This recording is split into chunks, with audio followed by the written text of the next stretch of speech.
I sat at table 12, tucked in the back corner near the kitchen doors. Not with family. Not even close. The seating chart had been very deliberate. My brother Marcus made sure of that. Table 12 was where they'd placed his fiancée's distant cousins who'd flown in from Portland, people who didn't know anyone and wouldn't care about the family politics that had relegated me to this social wasteland. Maya, right? One of the cousins asked, squinting at my place card. How do you know the bride and groom? I'm Marcus's sister, I said, taking a long sip of water. Her eyes widened. Oh, I just assumed. I mean, you're so far from the family tables. I smiled tightly. It was a very specific choice. The truth was I'd almost skipped the wedding entirely. For 3 months I'd been frozen out of every planning activity. No bridesmaid invitation. No input on the registry. Not even a courtesy call about the rehearsal dinner. My mother had made it clear. Marcus and Jennifer want their day to be perfect, Maya. You understand. What I understood was that my brother's finance job at Morrison Sterling had made him the family's golden child, while my quiet work in tech had branded me as the eternal underachiever. Never mind that I'd been supporting Mom's medical bills for 2 years. Never mind that I'd helped Dad avoid foreclosure on the house last spring. I worked remotely, dressed casually, and wasn't married at 28. That was all the evidence they needed that Marcus was the success story and I was the cautionary tale. Ladies and gentlemen, if I could have your attention. The best man, some guy named Trevor from Marcus's office, tapped his champagne flute. The ballroom quieted. I've known Marcus for 3 years, and in that time, I've watched him become one of Morrison & Sterling's rising stars. The man closed the Hendricks deal single-handedly. Polite applause. Marcus beamed, his arm around Jennifer. But more importantly, Trevor continued, Marcus represents what we all aspire to be, successful, driven, accomplished. Unlike some people, he didn't waste his potential. My stomach dropped. He wasn't going to. Trevor's eyes found me in the back corner. I mean, we've all got that one family member who just didn't quite make it, right? At least one sibling made something of themselves. The laughter was immediate and cruel. 200 people all chuckling at the obvious dig. Marcus had the decency to look uncomfortable for half a second before he joined in, shaking his head in mock sympathy. My mother's face was carefully neutral. Dad studied his plate. Jennifer leaned over and whispered something to Marcus, and they both glanced back at me, smirking. I felt heat creeping up my neck, but I kept my expression calm. I'd dealt with worse than public humiliation. The cousins from Portland shifted awkwardly, not sure whether to laugh or sympathize. Anyway, Trevor raised his glass higher, to Marcus and Jennifer. May your success continue to. Excuse me. A deep voice cut through the toast. Everyone turned. A man in an impeccably tailored charcoal suit stood near the head table. He was in his late 50s, silver hair perfectly styled, with the kind of presence that commanded immediate attention. I recognized him instantly. My heart started pounding. Robertson, CEO of Vertex Technologies. The Robertson. I apologize for the interruption, he said, his voice carrying effortlessly across the ballroom. But I couldn't let that statement stand uncorrected. Marcus had gone pale. Mr. Chen, You work in my company's finance department, correct? Chen's tone was pleasant but firm. Third-year analyst? Yes, sir, And Trevor, you're in the same division. It wasn't a question. Trevor nodded mutely, the champagne flute trembling in his hand. Chen's gaze swept across the room until it landed on me. Would Maya Reeves please stand? The Portland cousins gasped. Every head in the ballroom swiveled toward table 12. My legs felt like water, but I stood, my hands clasped in front of me.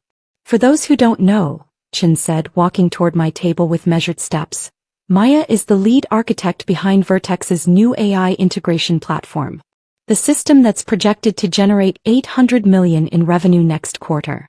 The innovation that landed us on the cover of Tech Innovator magazine last month. The silence was deafening. My mother's mouth had fallen open. Marcus looked like he might be sick. Chin reached my table and extended his hand. I shook it, trying to keep my composure. Maya's been too modest to mention it, apparently, but she's also been nominated for the Tech Visionary Award. She's one of 5 finalists globally. The ceremony is in Singapore next month, and Vertex is sending our entire executive team to support her. I didn't know, Jennifer whispered, loud enough for nearby tables to hear. Her face had drained of color. The Hendricks deal that was mentioned? Chin turned back to Marcus, his expression cooling. That was closed using preliminary data from Maya's platform. In fact, 70% of Morrison and Sterling's recent success in predictive analytics has been built on technology Maya developed.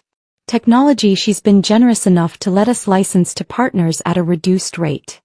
Trevor had set down his champagne flute. His hand was shaking too badly to hold it. So when I heard someone describe Maya as a family member who didn't quite make it, Chin continued, his voice hardening, I felt compelled to clarify. Maya Reeves is one of the most accomplished technologists of her generation. She's made more impact in 5 years than most people make in entire careers. He turned back to me, his expression warming. I actually came tonight specifically to discuss your promotion, Maya. Vertex wants you to head the entire AI division. Chief Innovation Officer. We can discuss details Monday, but I wanted you to know before the official announcement. My throat was tight. Thank you, Mr. Chin. I'd be honored. The honor is ours. He nodded to the room at large. Congratulations to the bride and groom. I hope you'll excuse me, I have a flight to catch. As Chin walked toward the exit, the ballroom remained frozen. Then someone started clapping. One of the Portland cousins. Then another guest. Within seconds, scattered applause filled the room, though it was confused and awkward. Marcus hadn't moved.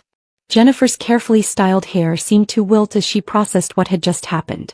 My mother finally found her voice. Maya, why didn't you tell us? I met her eyes across the ballroom. You never asked. The reception continued, but the energy had shifted. People kept glancing at table 12, whispering. Several guests I'd never met came over to introduce themselves, suddenly very interested in my work.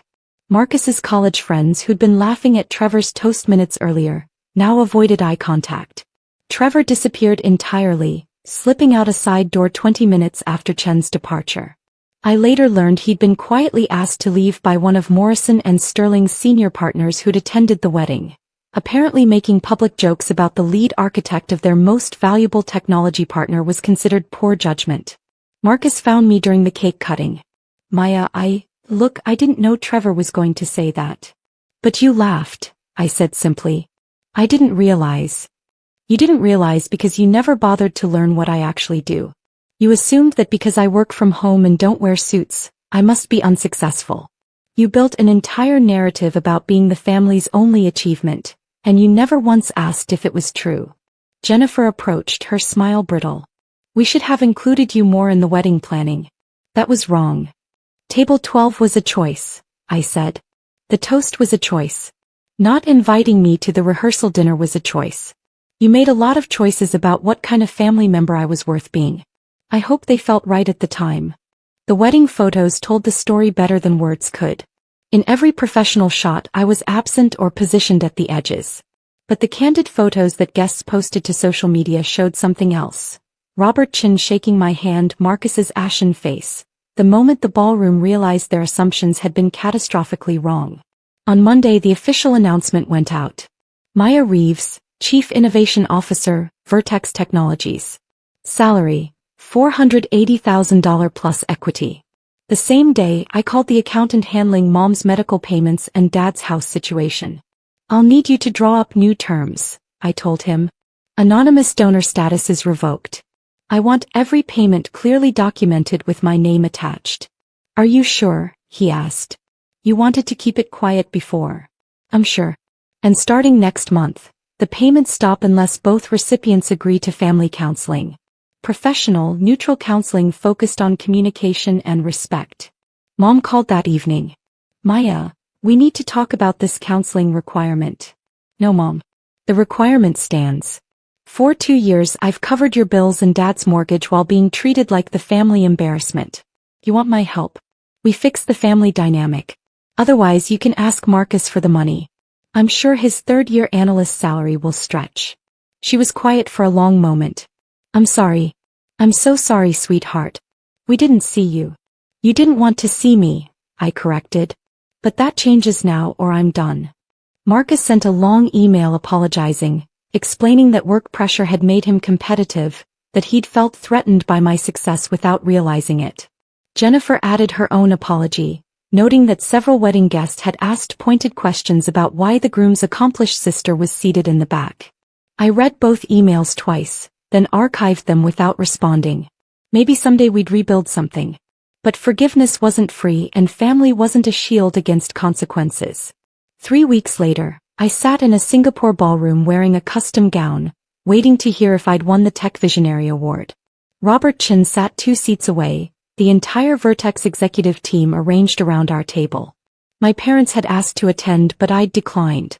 Some moments belonged to me alone.